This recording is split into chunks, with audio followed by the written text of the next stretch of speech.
What is going on, everybody? Welcome back to the Civilization 5 AI Tournament Finals. It's turned 250 already, and as you can see, Korea, yeah, they're actually looking pretty insane. I'm a bit scared to scroll over them, because look at this. They've basically filled half of Austria's territory with units now too. I'm going to be honest, if Korea declares war on anyone, I think the game might break. It's just there's too much. But we'll go as far as we can, basically, and see what I can do, see if I can get one more episode. But yeah, I haven't really got my hopes up, just because when a civ like this declares war, it normally just breaks. So I'm not going to get sort of super hopes up. You can even feel the difference, like if I look at them compared to another civ. But yeah, we'll just keep going for like as far as I can. We might not make it to 300, but you know, maybe if we can see one or two more civs be eliminated. If not, we'll sort of work out everyone's positions and see if anyone picked it right. Or picked Korea. I think one person may have done, so well done. There wasn't as many votes as normal this time, which is fine. Some people did vote at the start, but I did say to make sure to do it on the final. Okay, so we're 7 turns in. Nothing's happened, and no one's at war with each other, at least next to each other at the moment, and I assume anywhere actually. But Korea has now managed to fill all of Austria's land tiles, with Austria as well. But yeah, they must be producing like 1 unit per turn or something insane. It is ridiculous, but yeah, they've now completely filled Austria's tiles, so I'm going to need to find some less populated corner of the map to stare at, so that hopefully it doesn't slow down too much. I'll have a look over here. If I see a war pop up, then obviously I'll update you straight away. Okay, so that's all what was supposed to be the halfway mark for this one, turn 275. I'll just save the game in a second.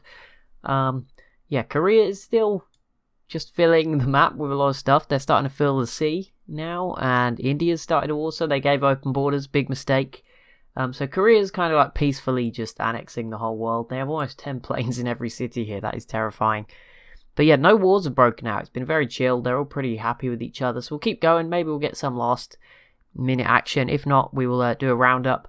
I will probably use score to decide the winner if it's close. If it's not very close, sorry. But if there's some that are really close, then I'll use the info addicts. That's just... There's no point going through them all if, you know, it's really obvious. But at the moment, I think the second and third and fourth and fifth are fairly close. Yeah, I mean, look, there's 20 points between Austria and the Zulu, so that's neck and neck. And there's 12 between France and India. So there is still some competition going on.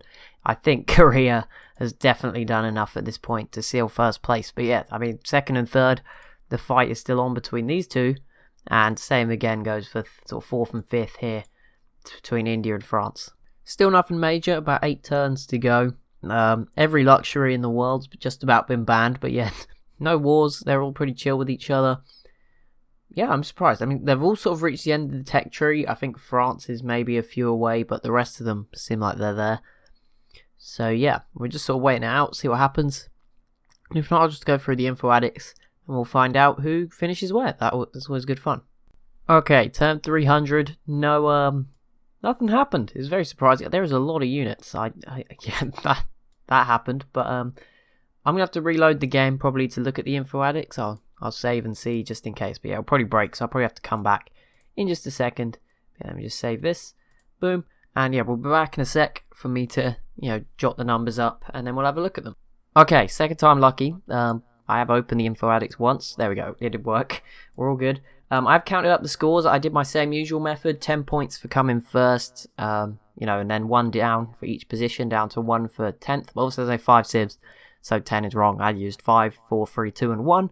And obviously I took myself out because sometimes I am actually above some of the civs. There's Greece there. But yeah, these were the 5 civs remaining.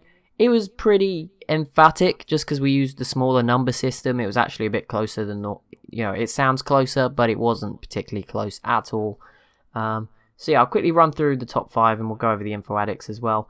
But yeah, in last place with 31 points was France. They sort of came 5th in most of the categories, and for most of them, they all had a position. They were probably, you could say they were average is where they came. So that works out right.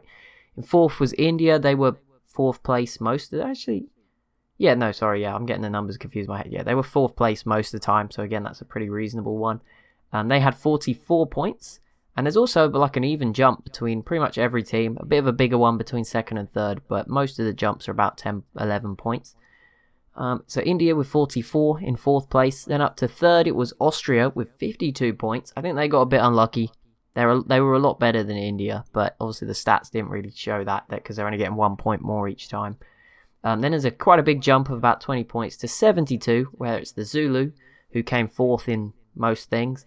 And then, yeah, Korea, I mean, they won almost all the categories. They came third in one. They came last in one, but I think that was Treasury. Faith, they didn't do so well, but everything else, they absolutely dominated. So, yeah, Korea definitely winning this one. I actually do need to check, did anyone pick Korea? I'll do that now, and then we will quickly flick through these info addicts. I'll show you the graph, actually, because that looks pretty cool. Just to show you how well the civs have done. There is Korea just sort of skyrocketing. They've definitely slowed down. They haven't attacked anyone for a while. You can see similar trajectories. The Zulu and Austria and France and India really are neck and neck. Like, the info addict system probably isn't fair when they're that close, but it doesn't matter too much anyway. The winner, the gap here is sort of similar to that gap, so that's fair enough. Where is the AI tournament finals, episode 1? There it is. We only got one comment. Oh, 2 comments. So, Ducks Quack, there you go. You picked Korea. Let me just check the Asian qualifier, because maybe someone did put Korea back then. And if they did, then fair enough. How did you get? No, that's not it. Okay, no. Someone just asked me how the city-states worked. So, no. Only one person chose to go with Korea, and there you go. You made a good choice. I mean, they had a solid period. This is insane. Like, this is just almost vertical growth. Look at India there as well, just jump up. Whereas France was more sort of progressive. Zulu had a good patch here. Austria were better early on. It was neck and neck. This was the last time Korea was not in the lead. The Iroquois fell sort of around here. You can see they were leading for a long time. But yeah, Korea coming out on top there. You can see Sweden, Rome, Mongolia, and the Shoshone fizzling out about here. This is the Iroquois. I think the Aztecs then here. Russia, Denmark, and yeah, then we obviously have the rest of the civs. So I'll quickly go through this. I mean, we could probably just go through it by graph form. That might be better than me reading out the numbers. I don't know. Maybe not, but we'll give it a go. So military, I think so. The numbers, we'll just forget them anyway. We know the order, so it's cooler to see the lines, I think. Maybe we'll try this time. Korea led up, then they started to fall a bit, and then they've climbed. I don't know what happened here. They have run out of money, so that might be a part of it. Austria always climbing. The Zulu meanwhile leveled off. France has dropped away from the similar level. Here all 3 of them were like at the same level, and India's been about the same for a long time.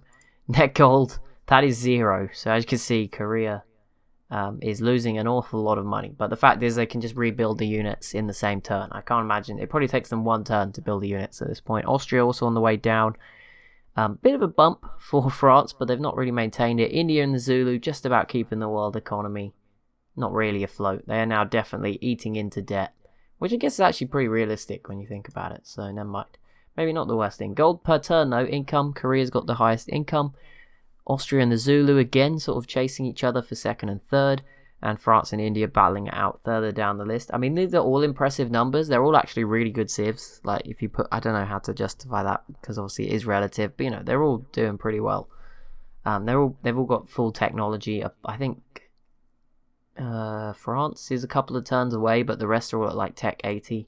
Treasury, the Zulu sort of peaked, and now they're starting to come down. Everyone hits like a peak, and then their net gold overruns. See, Korea has just rapidly gone down to 0. Austria's didn't even get that high before it fell. France is coming down. India's took a huge drop, and now it's stabilized. But yeah, the Shaka's done the best with his money. Trade routes, that is not a useful graph at all. That looks gross. But it's not that important. Happiness, I guess, semi-important. The Zulu and India currently with positive happiness. Austria is in negative. Korea and France a bit lower down. Science output, Korea's was much higher and it has dropped off. I think that's the lack of gold maybe knocks that down, or something else is knocking it down. But yeah, that is a huge drop off, but they're still well in front. Austria's had a big knock off too. Again, I'm guessing that's a lack of money. Zulu still going for now. India, and a little drop here for France, but they've picked up again. Production, always a good one. This is a bit closer between the top 3. Korea still strolling out in front, but then there's Shaka in 2nd, Austria in 3rd. France having little good goes, and India trying to keep up with them, but never overtaking them. Population, here we go. Korea's population is going up definitely the quickest right now. Then it's the Zulu, who sort of leveled off after that good period there. Austria's is a bit more of like a jaded line. I mean, these are zigzags, but this is like a left-right. This is more of a, well, I guess all zigzags are a straight line, but we don't see them like that. But yeah, this one's a bit more horizontal at this point. That's not so good. India and France much slower, although India did just overtake France. Crop yield, Korea's still leading the way. Austria, again, look, the Zulu line, nice and pretty regular, and then the red line's just waving through it. Blue and green, France and India again. India just starting to overtake France by the look of things. And obviously they did just finish above them, so that does make some sense. That is not too useful just because it's showing quite a few civs. But yeah, they're all up at 80. Korea got here first, then Austria, then India, then Shaka, and France is not too far away. Social policies, Korea's actually out in front now. Someone else was leading, someone who's green. Was that Ethiopia maybe was leading, but then obviously they died. France is falling away, they were second and now they're in third. The Zulu overtaking them. Austria and India also slowly moving up. Land, Korea, I mean there's not really been any big land grabs recently. India with the last big one, but yeah, Korea obviously shot up in this period here, particularly here. Austria shot up here. The Zulu had their period here where they took out Ethiopia and the Aztecs. Since then, it's been pretty quiet. This is land tiles at this point, just slow growth, even slower. Obviously, the bigger the civ, the more land tiles you're going to be gaining, or sea tiles, but you know what I mean. Just extra, the free tiles you get. They're not settling or conquering. Maybe they are settling some of the islands in the ocean, but mostly fine. Korea and Austria are neck and neck for cities. Shaka's just behind. France and India also level, so that's pretty cool. Culture-wise, Korea's again leading, then it's the Zulu, Austria, although France briefly had it, and then they've fallen again in India. Influence, Korea's influential with, I mean, there's not a key, but maybe 2 civs, or 3 civs, and then I'm guessing this is 1. Oh no, maybe this is 1. Is that 1.5? I don't know, that there's no scale to that. This red line has now confused me very much. We'll move on. Tourism. Zulu, most popular place to visit. I guess maybe, that does make some sense. The people of Korea maybe don't want to go on holiday in Korea, they want to go abroad, so they go to the Zulu instead. Austria's up here as well. Not much of a growing tourism industry compared to the Zulu, who have just shot up. India again, France has had a bit of a boom. Great works, Zulu lead the way, that's probably playing a part in that.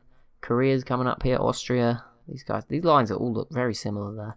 Wonders, Korea well in front, then it's Shaka, Austria, India, and France pretty low. Faith gain, we'll have a quick look at the religion. I think there's only 2 that matter. India and the Zulu, it was India dominating for a long time, but Shaka's caught up. That's not even through his own religion, that's just Ethiopia's religion, I think. I think it's Ethiopia's, maybe it's a different one. Is doing really well, so conquering those cities probably helped him out. Not so great for the other 3.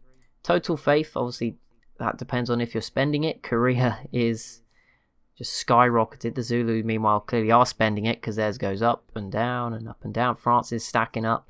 If it's stacking up, that probably means... I mean, India does have a religion, but I don't think it's doing well. So maybe they've just stopped spending it and they just gave up. You can see France maybe took a faith building or some faith cities from maybe like Denmark or somebody because their faith is stacking up. Although that said, France has a religion, so maybe they've just stopped spreading it. I don't know. I think France started Catholicism. Maybe I'm wrong. And Korea's sort of down there with Austria, who don't have religions. But yeah, that is the info addicts. I think the graphs, they're not so useful when there's like 20 civs left. But yeah, if there's only 5, I think that's a more visual way to see the story. Let me just have a look at the religion overview for us. And here we go. So yeah, 2 dominant religions. You have Catholicism from France in 31 cities and Eastern Orthodoxy that was Ethiopia in 26. So kind of an east-west divide. Buddhism from Russia's fading away. Hinduism from India's doing okay in India, but nowhere else. And then Islam from Denmark in a few remaining cities, but not much. There will be a new AI battle starting pretty soon. I'm planning to do a TSL world map with some sort of map twist. It will just be sort of a pretty generic roster of civs just to fill the map and get it balanced. It won't be anything super exciting there, but there will be a twist with the map. That's what I'm planning anyway, so hopefully that'll be exciting. There should also be a Civ 5 TSL Let's Play sort of at the same time. When I can use the same mods at the same time just to avoid any conflict and me forgetting things when I try to switch in between, just to make it as smooth as possible. So yeah, there should be some of those. I'm not exactly sure who I'll be Let's Playing as. Korea was one of my possible choices, although I do need to go around every continent still, and there's still some little boxes, areas to check off. So Korea was one of the picks. The Zulu was the other that I might consider doing, but it could be somebody else, to be honest. I'm not 100% certain, but yeah, that's coming up soon, so keep an eye out for that. But as always, I hope you've enjoyed this series. Please do be sure to leave a like on the video if you've enjoyed. Be sure to subscribe as well if you are new to the channel, and I'll see you in the next one.